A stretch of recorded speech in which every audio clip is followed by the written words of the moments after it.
Simple rule of modern eating. Fatty foods in huge portions are bad for you. Cholesterol and saturated fat clog your arteries and cause heart attacks. Most people wouldn't even question this statement. This is why the famous Las Vegas restaurant called the Heart Attack Grill prides itself on serving meals that are loaded with fatty meat that is also loaded with both saturated fat and cholesterol. If you look a little closer at one of these meals, you'll notice something interesting. If you just remove the buns and some of the sauces, this meal begins to look a lot like the carnivore diet or a ketogenic diet. High in both protein and fat, with very little to no carbohydrates. Now, although many people would argue that the highly processed buns and condiments aren't necessarily healthy, they'd assume that the real heart stopper here is all of that fatty red meat. One of the main reasons why the notion that cholesterol clogs your arteries is the fact that the cholesterol compound itself is what begins to build up and close the arteries in people with heart disease. So if this is the case, are all the carnivores and ketogenic dieters doomed to suffer from heart disease and clogged arteries?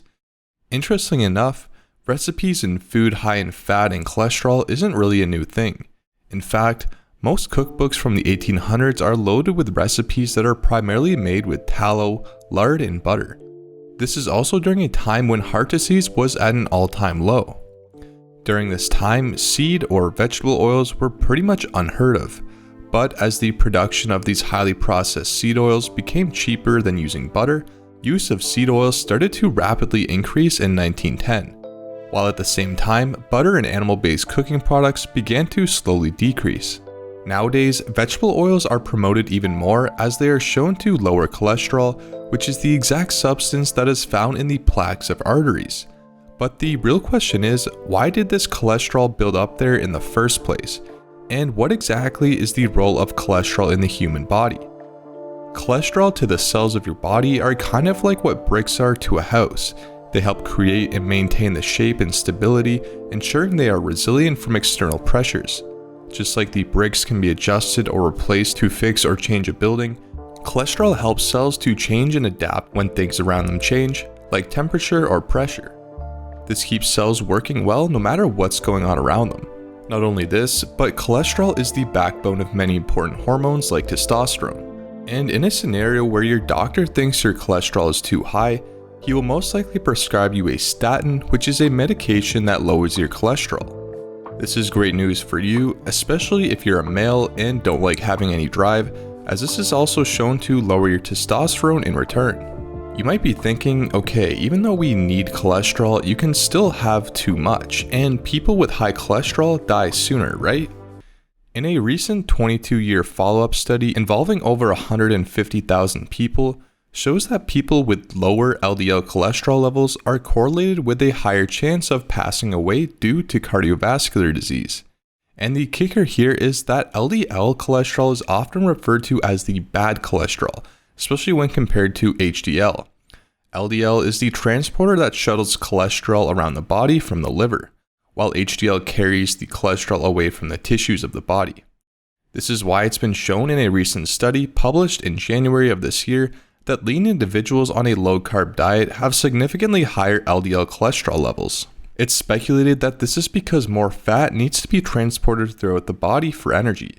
At the same time, this study found that other risk factors were actually improved. Now, it wasn't too long ago that someone would see this and be extremely concerned. After all, they would likely claim that LDL is actually causal in heart disease. The thing is, a lot of this work was done by people with a conflict of interest, meaning the results that they reported to find would have a significant impact on how much money they would make. But this idea that LDL is causal in heart disease was thoroughly debunked in this study showing that LDL does not cause heart disease, or this study presented by Dr. Paul Mason. The question is, what is the evidence that high LDL will kill you? This systematic review answered that question. 19 prospective cohort studies with over 68,000 participants were reviewed, and the overwhelming finding was that individuals with the highest LDL levels lived the longest. In fact, 16 of the 19 studies found this relationship. The higher the LDL level, the lower the chance of death. Another interesting correlation is what is referred to as the French paradox. Despite France having one of the highest fat intakes, they also have the lowest rates of obesity and heart disease. As you can see in this graph, many of the countries that consume less saturated fat have higher rates of cardiovascular disease, while the ones that consume more saturated fat have lower rates of cardiovascular disease. Although this is just a correlation, so it can't prove anything cause and effect, the results seem to go against the mainstream narrative. The whole reason why this is called a paradox is because we generally think of cholesterol and saturated fat to be one of the #1 drivers of obesity and heart disease. Many people will try to rationalize this by saying it's because they also eat more whole foods in general, live a relaxed lifestyle, and exercise more. Another point a lot of people make is that they consume more red wine, which contains antioxidants. Some of these claims may be valid, and I can't prove or disprove any of them. But have we ever considered that maybe this isn't a paradox at all, and maybe these high-fat foods are actually protective against heart disease? This study from 2001 documented the changes in 3,572 elderly people's serum cholesterol concentrations over 20 years and compared them with their rates of death. They found that the group with the lowest cholesterol also had the lowest rate of survival. And not so surprisingly, the author's interpretation, we are unable to explain our results. But now you might be thinking, cholesterol must have something to do with heart disease. And this may be the case since scientists claim that oxidized cholesterol is what actually initiates the process that produces the buildup of plaque in the arteries. So the real question here is, how does this cholesterol become oxidized? Well, ironically enough, a lot of this can come from the so-called heart-healthy vegetable oils. You may have heard of these seed oils online as people claiming they are either the worst thing ever, or that they are a heart-healthy alternative to something like butter, for example. One of the main issues with these oils, aside from the fact that they are just highly processed industrial oils labeled as food, is that they are high in PUFAs, or polyunsaturated fatty acids. Because of their structure, they are very unstable. This means that when they are exposed to oxygen or very high heats, like when frying foods, they can form very toxic byproducts. Some of these byproducts are called free radicals and aldehydes, which are well known to be toxic. This research shows that a typical meal fried in vegetable oil can contain hundreds of times more toxic aldehydes than what the WHO's safe daily limit is. Not only this, but it can be particularly problematic when these seed oils are used to fry foods high in cholesterol like meat. When frying these foods in vegetable oils, they create cholesterol oxidation products, or COPs, which as the name suggests, causes the cholesterol in these foods to oxidize, leading to further inflammation in the body.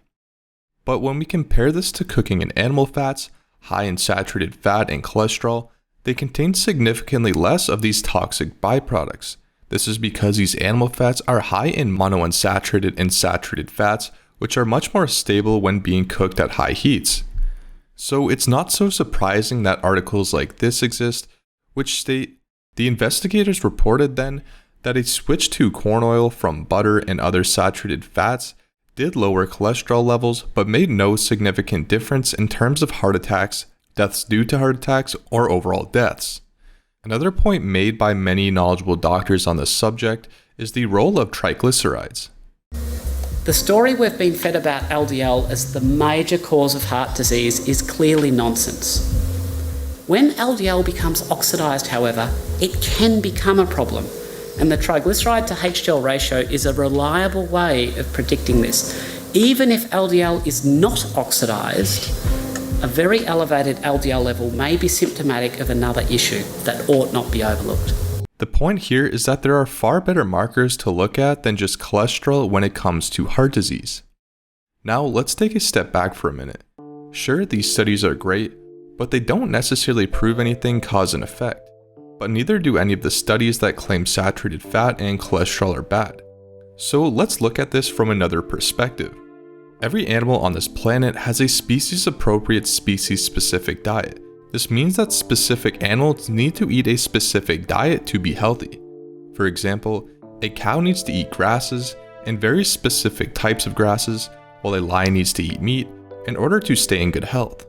This is because as these animals evolved over time, there were specific physiological adaptations to allow certain animals to metabolize specific foods properly.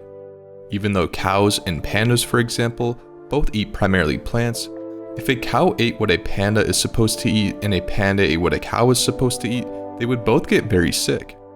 Cows, for example, have evolved the physiological mechanisms to be able to digest these specific nutrients and, most importantly, anti-nutrients that are contained within those grasses, and would not be able to break down bamboo properly. So if you knew a cow ate grass for hundreds of thousands of years of its evolution, it would only make sense to continue feeding it grass to keep it healthy.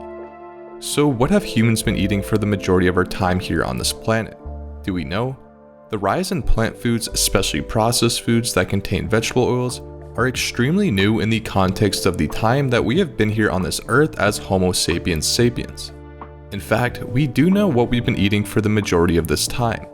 As revealed by the stable isotope data, humans have been eating meat for hundreds of thousands of years. Not only this, but it specifically shows that we've targeted large ruminant animals, which are some of the highest fat-containing animals in the animal kingdom. So does it really make sense that after hundreds of thousands of years of eating meat loaded with saturated fat and cholesterol, that all of a sudden our physiology is just turning against us? After all, one of the only populations that still exists that eats exclusively meat are the Inuits, specifically the ones secluded from civilizations. In these populations, not only is heart disease not common, but almost any of our modern day diseases, including cancer, are pretty much non-existent. They also have extremely healthy gut microbiomes and live well into their 100s while still being extremely mobile. Now let's take a look at how our recent dietary patterns have changed more recently, mostly due to the recommendations we've been given. We've swapped foods like whole milk and butter for almond milk and vegetable oils, while drastically reducing our beef and egg consumption. In return, we eat foods high in high fructose corn syrup, processed foods, and lean meats like turkey and chicken. So what do many of these foods have in common? After all, they're all very low in cholesterol. So what could be the issue here? And the unfortunate thing that I see as a heart surgeon is lots of people with low cholesterol levels end up on my operating table. So what I'm hearing you say, the cause of the damage is things like smoking and sugar, and then the cholesterol is likely there as a band-aid or a scab, and because of association, not causation, it's been given the blame for what's causing the problems further down. The main problem with these foods is that they contribute to conditions like obesity, diabetes, inflammation, stress, and hypertension, which can all contribute to the initiation of the artery plaque formation. So given that there are so many other factors at play here, why are we just focusing on one? This is kind of like blaming ambulances for medical emergencies, since whenever there's a medical emergency, an ambulance shows up. Just because something is correlated with something doesn't mean that that's the thing that caused the problem in the first place. The key takeaway here is that there are better markers to look at other than just cholesterol. In fact, it seems like cholesterol on its own is one of the most useless markers to look at, especially in the context of heart disease. Now that there is so much data showing that saturated fat and cholesterol, especially in the context of a ketogenic or carnivore diet, are not only not problematic, but actually beneficial, makes you wonder what the real reason is behind the big push to avoid meat and cholesterol.